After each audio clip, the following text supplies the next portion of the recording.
राम जय राम जय जय राम श्री राम जय राम जय जय राम श्री राम जय राम जय जय राम श्री राम जय राम जय जय राम। कहाँ रीछ पद सुन हनुमाना, कहाँ ये रीछ पद सुन हनुमाना, का चुप साधि रहो बलवाना, का चुप साधि रहो बलवाना, का चुप साधि रहो बलवाना, का चुप साधि रहो बलवाना। कहाँ रीछ पद सुन हनुमाना। आपका आदेश है महाराज। मैं धार्मिक व्यक्ति नहीं हूं, इसलिए धार्मिक मंच पे नहीं बोल पाता। आप सबका सेवक हूं और संत और महंतों की सेवा करने में अपने जीवन को धन्य मानता हूं, सौभाग्य मानता हूं। इसलिए धार्मिक मंच पे प्रवचन नहीं कर पाता हूं, लेकिन प्रवचन सुनने में बड़ा आनंद आता है। और उसमें भी जिस मंच पे बागेश्वर धाम महाराज विराजमान हो, नंदरहुआ सरकार महाराज विराजमान हो, तो क्या कहने हो महाराज, अद्भुत है। आपकी पीयूष वाणी शब्द को भी धन्य करती है और आपकी आत्मीयता है शब्दों से झलकती, और ये निश्चल हंसी जो गूंज उठती है गगन में, सत नमन माधव चरण में, सत नमन माधव चरण में।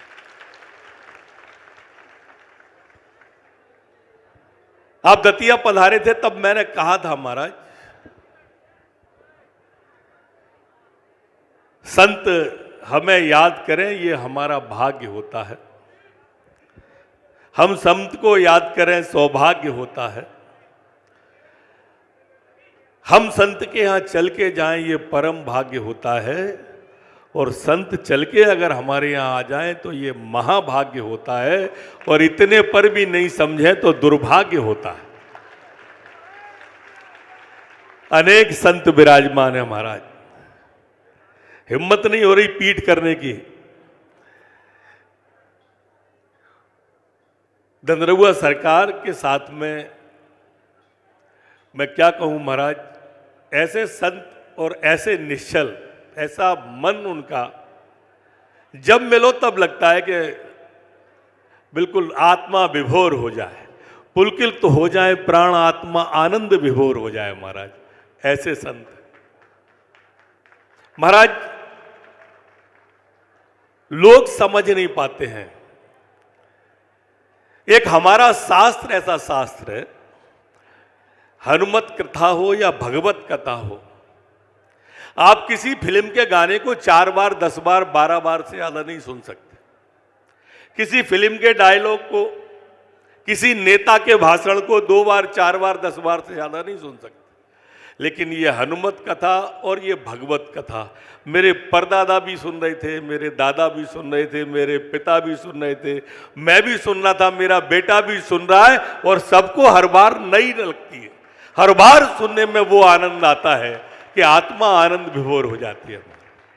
लेकिन कुछ लोग हैं ऐसे जो इसमें भी मीन मेघ निकालते हैं।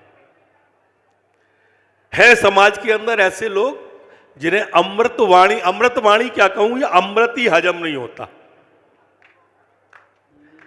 हमारे यहां 4 चीजें ऐसी हैं, विषयांतर न समझे इसको, प्रसंग निकल आया अमृत का तो सुना रहा हूं, और उन लोगों ने से भी नहीं जोड़े जिनके बारे में मैं बात कर रहा हूं। शहद है, शहद हमारे यहां विज्ञान के द्वारा भी और हमारे शास्त्रों में भी शहद को अमृत बताया है, लेकिन शहद को अगर कुत्ता चाट लेता है तो मर जाता है महाराज। देसी घी को हमारे यहां आयुर्वेद में, देसी घी को हमारे यहां गाय के घी को आयुर्वेद में और विज्ञान में भी अमृत बताया है। लेकिन मक्खी अगर उस पर बैठ के उसको खा ले तो मक्खी मर जाती है। जो हमारे यहां औषधि मिश्री होती है, मिश्री, मीठी मिश्री मावा जिसको बोलते हैं, ये मिश्री हमारे यहां औषधि में काम आती है। और आयुर्वेद में भी और विज्ञान में भी इसको औषधि बताया है, अमृत बताया है। लेकिन गधा अगर इसे खा ले तो मर जाता है। इसी तरह से हमारे यहां नीम को हकीम बताया है। नीम को हकीम बताया है।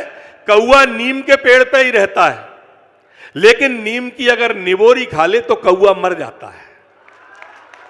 अब ये चारों चीजें हैं तो अमृत, लेकिन कुछ ऐसे हैं जिनको हजम नहीं होती है।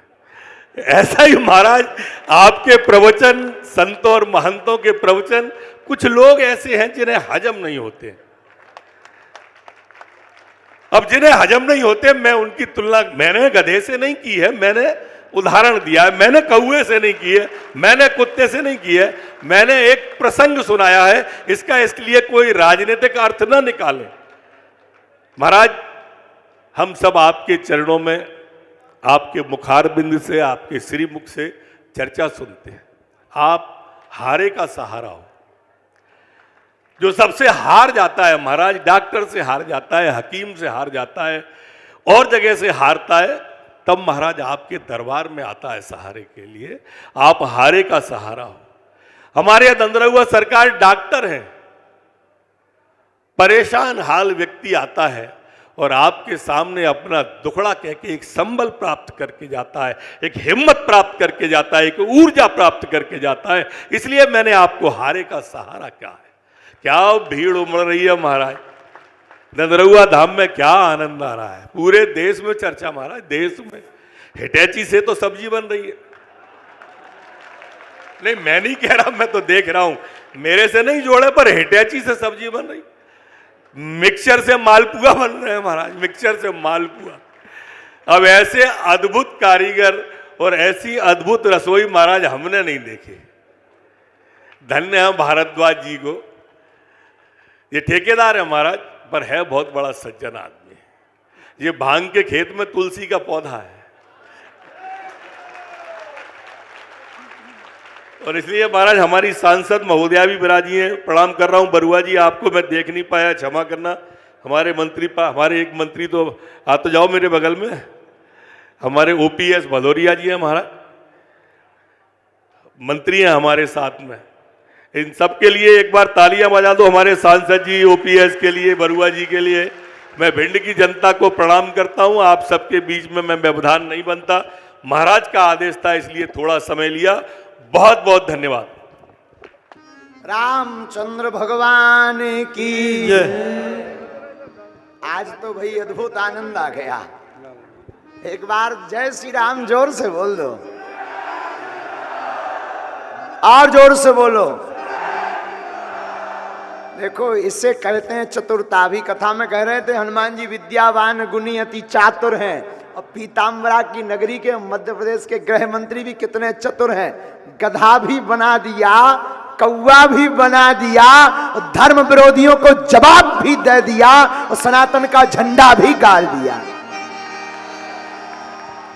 क्या गजब। और इन्होंने बोला भी नहीं है, ये भी सुनो। वो कह रहे थे महाराज जी हम नहीं कह रहे हैं, वो तो कहावत कह रहे थे। मतलब सीधा सा कॉन्सेप्ट है, जिनकी समझ में आ जाए। अब समय आ गया है जगने का, सनातन की एकता का। जो कथाओं को, संतों को और भारत की सनातन संस्कृति को पाखंडवाद या झूठ मानते हैं, भैया उनके लिए ये मुंह पर तमाचा है। अब आप सब सनातनी एक हो जाओ, और पूरे मध्य प्रदेश में नहीं, अब पूरे भारत में ऐसे ही सनातन की बुलंदी होनी चाहिए।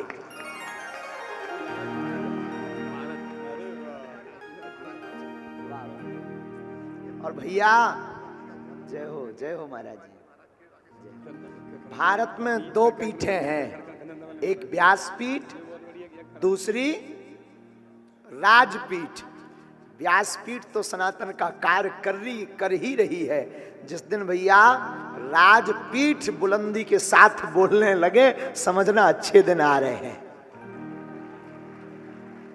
दोनों हाथ उठाकर बोलो जय सिया राम, जय सिया राम, जय सिया राम। जय सिया राम।